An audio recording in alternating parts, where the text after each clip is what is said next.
Bonjour, mon nom est Fred Giroux. Bienvenue à cette série sur le campeur autonome, notre VR qui est alloué sur RVeasy. Cette petite vidéo va servir d'introduction pour tout le reste. Vous pouvez aussi consulter le site campeurautonome.com au besoin, si ce n'est pas déjà fait. Mais tout d'abord, à quoi servent ces vidéos? Ben, ils remplacent ou complètent un document qui s'appelle le guide du campeur autonome.pdf, qui est disponible sur campeurautonome.com dans la section des guides. Ça explique en profondeur les fonctionnalités du VR. Mais c'est un document qui est exhaustif, environ 185 pages. Il y a certaines personnes qui ne sont pas confortables à lire des tels documents.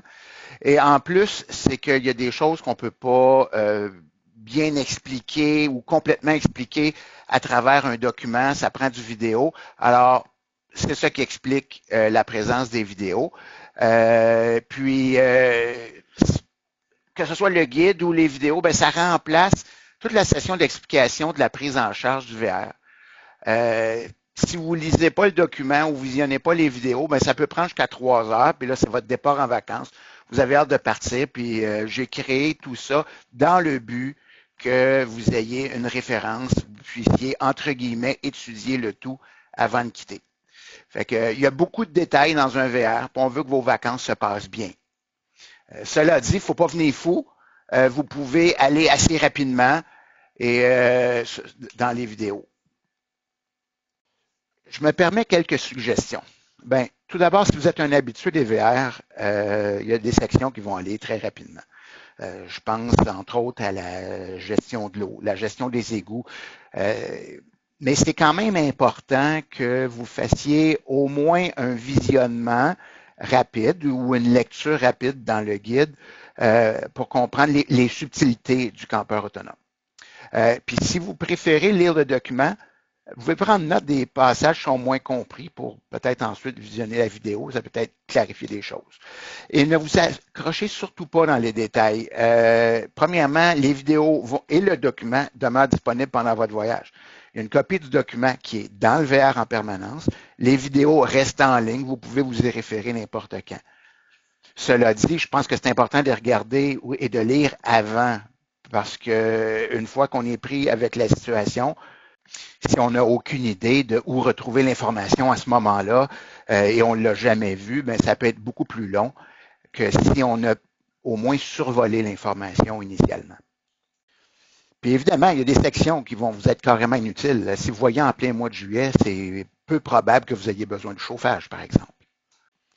Ensuite, je pense que ça, c'est le point le plus important. Et n'hésitez pas à ajuster la vitesse de la vidéo sur YouTube pour aller plus rapidement. Vous pouvez ajuster la vitesse jusqu'à 200%, donc 2 fois la vitesse à laquelle j'ai enregistré le tout. J'ai fait des tests et 50%, donc fois 1,5, ça s'écoute très bien parce qu'il y a beaucoup de choses qui sont dites qui tombent sous le sens quand même.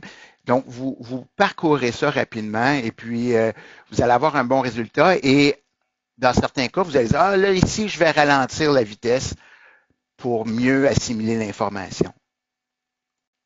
Un autre point important, normalement, les gens ne louent pas un véhicule récréatif seul. Donc, il y a d'autres personnes avec vous. Séparez-vous le travail entre passagers et selon vos intérêts. Puis, n'hésitez pas à faire participer vos ados pour certaines sections. Ils vont être contents de participer, puis de mieux comprendre, de mieux participer à la vie à l'intérieur du VR. Et finalement, prenez vos questions en note. Vous pouvez me les faire parvenir avant le jour de la location, puis ça va me faire grand plaisir d'y répondre.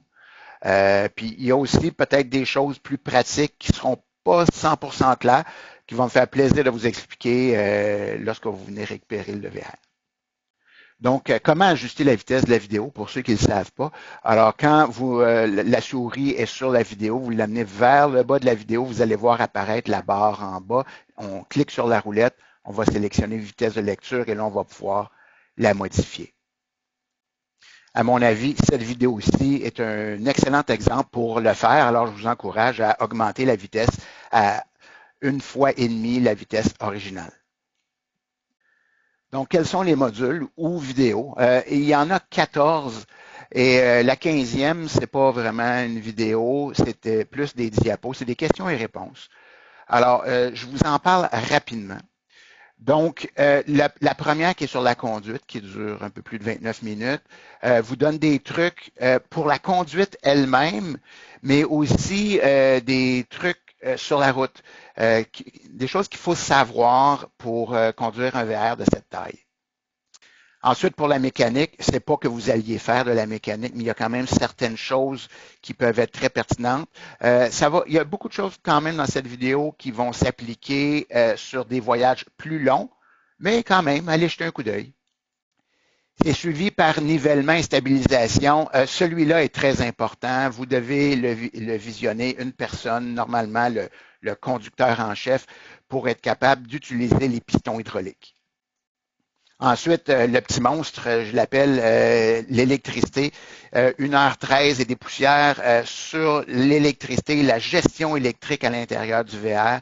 Celui-là, je crois qu'il est quand même un des plus importants. Donc, visionnez-le. Ne vous attardez pas aux détails. Il y en a des détails pour ceux qui sont plus férus de ça. Vous pouvez aller plus rapidement là-dessus. À un moment donné, je parle de calcul mathématique au niveau de l'électricité.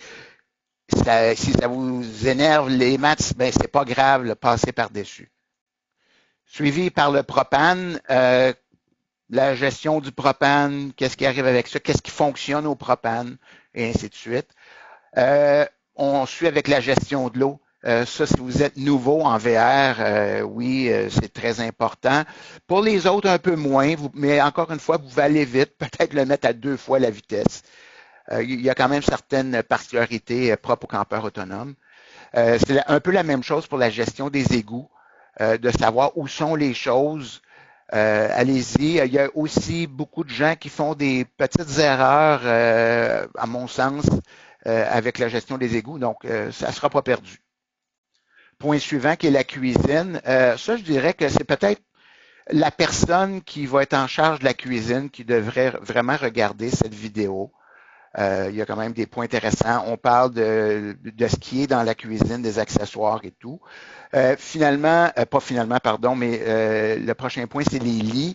Donc, si vous êtes un couple, puis vous couchez dans le lit king, dans le grand lit, ben vous pourrez vous concentrer juste sur cette portion de la vidéo. Le reste ne sera pas pertinent. Ensuite, chauffage et climatisation. Évidemment, encore une fois, si vous êtes en juillet, la partie chauffage, pas pertinente, mais la partie climatisation, probablement. 23 minutes là-dessus. Ensuite, un petit peu plus qu'une heure sur l'utilisation des différents accessoires. Donc, oui, on va survoler mais il y a des points très intéressants là-dedans. Ensuite, les inclusions, c'est la vidéo la plus courte, à 9 minutes 52. Dans le fond, on fait beaucoup référence aux documents avec toutes les inclusions dans le VR, mais oui, visionnez rapidement. Le point divers à 11 minutes 35, différents points que je ne savais pas où mettre dans les autres vidéos, donc ça vaut la peine de visionner. Et le dernier, la préparation pour le retour, ça, je pense que tout le monde devrait le visionner avant le retour à la maison. Le dernier, numéro 15, c'est des questions-réponses. Ce n'est pas une vidéo, c'est plus des diapos. Donc, vous lisez. C'est des questions couramment posées avec les réponses qui vont avec. Certaines questions vont être couvertes dans les autres vidéos, alors que d'autres sont carrément nouvelles. Donc, regardez ça rapidement. Ça, c'est carrément votre rythme, donc il n'y a pas de durée. Il y a beaucoup de choses que vous allez sauter. Vous allez dire, ah, ça, je le sais, alors que d'autres vont vous accrocher. Alors, prenez le temps. Il va y avoir beaucoup d'informations à travers ces vidéos ou le guide du campeur autonome, mais il ne faut pas venir fou avec ça. Stressez pas avec les explications. Ça coule de source, là. C'est assez facile. Il y a des choses qui vous apparaissent encore assez abstraites. Vous allez voir qu'à un moment donné, ça va devenir tout à fait concret. Je suis un maniaque. Ma conjointe Guylaine le dit souvent. Elle a raison. Je suis un maniaque. J'aime que l'information soit claire. Et c'est pour ça que j'ai créé tout ça. Donc, les vidéos sont disponibles sur campeurautonome.com ou directement sur YouTube. Ça revient au même. Vous allez visionner au même endroit. Vous pouvez ajuster la vitesse, c'était mentionné plus tôt. Et vous pouvez aussi vous partager la tâche. Normalement, les gens qui louent les VR ne le font pas seuls Donc, il y a un conjoint-conjointe, il y a peut-être des enfants qui voudraient participer au processus aussi. Alors, n'ayez pas peur de distribuer la tâche. Et puis, si vous avez des questions ou des commentaires, n'hésitez pas à me les faire parvenir. Ça peut être dans les commentaires de la vidéo, sur campeurautonome.com, par message sur la plateforme RVeasy, peu importe, je suis très facile à joindre. Alors, n'hésitez pas.